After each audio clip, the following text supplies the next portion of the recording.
20 de diciembre de 1989. Tal vez el punto final de una época y la apertura de otra.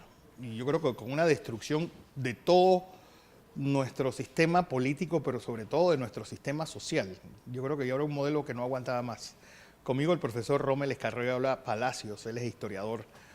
Y visto desde ese momento, visto a la distancia de ya 28 años, ya han pasado 2 generaciones después de eso, profesor, ¿usted cree que nosotros hemos aprendido algo de la lección de 1989? Yo creo que no. Y con sinceridad, y primero le agradezco pues esta oportunidad de conversar con ustedes, pero yo creo que no. Nosotros no hemos aprendido el camino correcto a seguir después de la invasión de 1989. Yo creo que hay ciertos hitos en nuestra historia. Yo creo que hay momentos en los cuales, y lo comentaba con el ingeniero Blandón esta mañana, que la clase política pues llega al suelo, ya no puede bajar más, no tiene ningún punto de encuentro y siempre ha terminado violentamente. Si vemos la historia nuestra, pues la batalla del puente de Caledonia y después esta paz de Wisconsin, pues es un punto, igual que nuestra separación donde casi Wall Street tiene que ver torcer brazos en Panamá. Otra, el magnicidio de Remón y toda la crisis de los años 40 y 50. El golpe de Estado de 1968 y esta invasión de 1989. Bueno, usted creo que acaba de resumir y acaba de hacer una síntesis bien concreta de nuestra vida republicana. 1968 irrumpen los militares en el poder, las capas medias, frente a lo que yo considero una crisis de los partidos tradicionales. Muchos llaman los partidos de la oligarquía, muchos llaman los partidos liberales, pero yo considero, tal como usted lo dijo, que toda la época republicana fue una época de crisis institucional y crisis política, incluso crisis económica.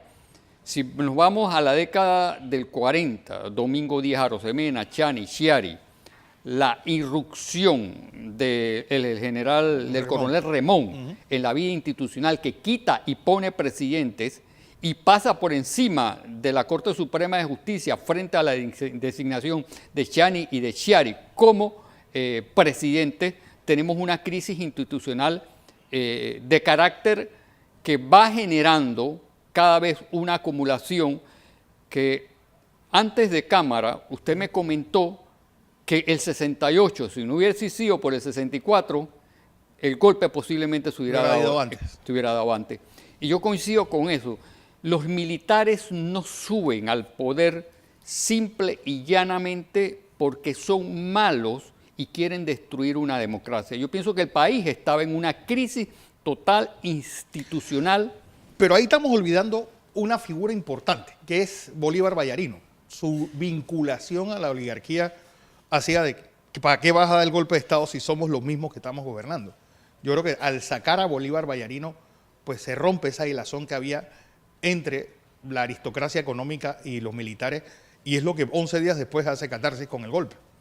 Y además también es el compromiso previo que se había dado con Arnulfo Arias, con algunos mandos de la Guardia Nacional a no hacer cambios, y Arnulfo Arias no termina cumpliendo ese compromiso. Eso fue lo que finalmente destapó la crisis o abrió la caja de Pandora, y finalmente los militares tuvieron que irrumpir en el poder. Yo recuerdo que a principios de los 90 había un chiste muy común de gente que se había acostado el 10 de octubre del 68 y había despertado el 21 de diciembre del 89. Es decir, vino la irrupción de toda esa clase política pre-golpe de Estado y que empezó a manejar el país de la única forma que entendían, de la cual hoy somos víctimas. Claro. Sí. 68. Capas medias dirigen el poder frente a los partidos tradicionales, los partidos de familia, los partidos liberales, partidos en 1000 pedazos, o los partidos de la oligarquía.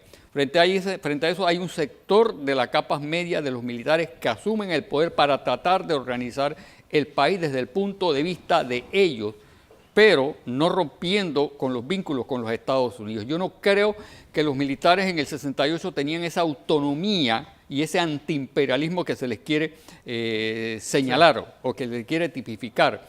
Yo pienso que había un acuerdo ya previo con los Estados Unidos. Los Estados Unidos no negocian un tratado con Omar Torrijos simplemente porque le temían a Omar Torrijos, simplemente porque había la necesidad de desocupar las bases militares y no había un criterio en ese momento definido frente a lo que iba a ser el canal. Ahora, los militares irrumpen el poder, crean un sistema de gobierno donde las capas medias dirigen frente a quitar del poder político a los partidos tradicionales a la oligarquía, pero no del poder económico. Por tanto, yo no considero que aquí hubo una revolución. Concepto de revolución para mí es eliminación de clases sociales y eliminación del poder político de esa clase social. Los oligarcas y los partidos tradicionales siguieron manteniendo el poder económico. Incluso yo no creo eso de que los partidos tradicionales que dejaron de existir en el 68 no tuvieron vinculados nunca con los militares. Siempre resucitaron las estructuras tal cual. Siempre le fueron a pedir favores a los militares y siempre fueron a negociar a trastienda de los militares beneficios económicos para ellos. Esa actitud fenicia yo creo que es la que hoy está haciendo catarse. Sí. Aquí no es como la caverna de Sócrates, solamente vemos sombras, no vemos figuras. Y eso pues es lo que está provocando una crisis como la actual y que a 28 años sigamos, ¿sabes? Cada vez más el recuerdo de la invasión se va diluyendo. Y ya le digo, han pasado 2 generaciones que ven esto como algo, tal vez como nuestra generación vio pues la Segunda Guerra Mundial o la Guerra Civil Española. Yo he tratado de analizar eso, me he tratado de sentar, he tratado de pensar por qué mi generación no es igual a la generación suya y por qué la generación que yo trato en las aulas de clases en secundaria es totalmente y tiene una visión del mundo, de la realidad, de la sociedad, de su familia totalmente distinta a la nuestra. Y eso tiene una explicación. La invasión del 20 de diciembre fue un golpe certero al nacionalismo panameño. Ejemplo, toda la vida republicana habíamos luchado por la recuperación del Canal de Panamá, por la franja canalera y por el robo que Teodoro Roosevelt nos hizo a nosotros frente al canal. Hay una juventud contestataria y dar los nombres acá de César Quintero, de Calzadilla, del Frente Patriótico de la Juventud, de toda esta gente que irrumpió en la vida política saliendo del barrio de marginales y cursando estudios en el Instituto Nacional. Entonces tenemos esa juventud, tenemos esa conciencia nacional, esa conciencia patriótica, pero ¿qué pasa después de la invasión? Y yo me he puesto a pensar, ¿realmente el sector militar, el sector de los militares, eran realmente patriotas? Yo llego a una conclusión. General Manuel Antonio Noriega era agente de la Central de Inteligencia Americana. Tenía contactos directos con todos los organismos de seguridad de los Estados Unidos y le pasaba la información.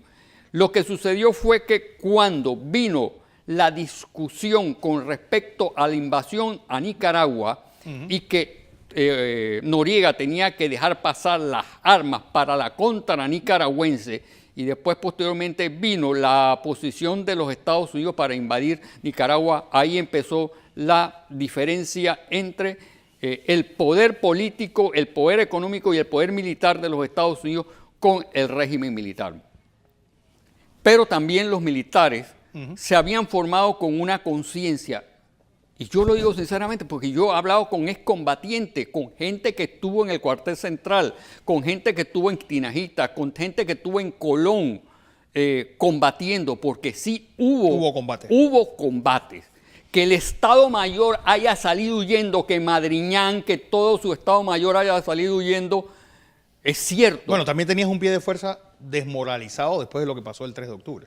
Definitivamente que sí. Hay muchas cosas interesantes que podíamos hablar sobre Giroldi, sobre la irrupción de los machos de monte en el cuartel central y después posteriormente la invasión con lo que yo denominaría el intento de golpe después de la invasión. Pero yo me he puesto a pensar, ¿realmente los militares o un sector de los militares era consciente de ese nacionalismo y había un sector vinculado a la droga, al tráfico y al crimen y al asesinato?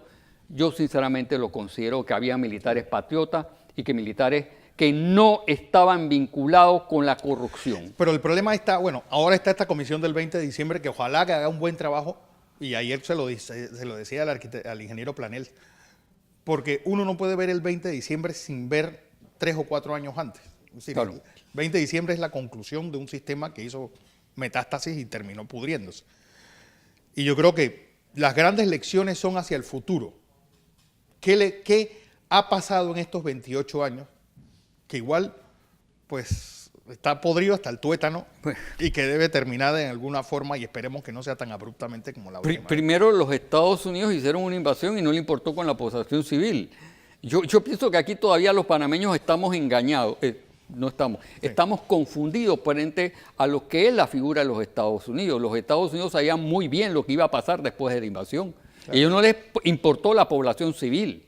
Eso de que atacaron el cuartel central y quemaron todo el Chorrillo, eso es un acto totalmente irresponsable. El hecho es que el compromiso de los Estados Unidos no se llegó a concretar. Primero, ¿cuáles fueron los motivos de la invasión? Sacar a Noriega, primero. Combatir el narcotráfico y restaurar la democracia. Hay 3 elementos fundamentales. Sacaron a Noriega, cierto. Restauraron la democracia, también es cierto. Sí. ¿Qué hemos hecho con esa democracia? ¿Hemos perfeccionado esa democracia? Ese es el interrogante. Sí. Tercero, el motivo por el cual los Estados Unidos invadieron, porque Noriega era el terrorista, el gran narcotraficante. Pregunto, ¿hay más droga en la calle y más asesinatos que en la época de Noriega? Sí. Y los Estados Unidos sabían que eso iba a suceder. Por supuesto. Pero a ellos no les interesa, y perdonen que yo insista en eso, los Estados Unidos no les interesan las sociedades del tercer mundo. Ellos nos consideran a nosotros ciudadanos de tercera categoría, nos consideran indios, nos consideran atrasados. Y está la figura de Donald Trump tratando de poner una muralla en un territorio que ellos se robaron de México. Sí. Y su actitud frente a un sentido xenofóbico frente a los latinos, demuestran que los Estados Unidos jamás le ha interesado los intereses de los países latinoamericanos, y nos explotaron y nos van a seguir explotando. No digo más, profesor, como siempre. Un placer tenerla acá. Vamos allá.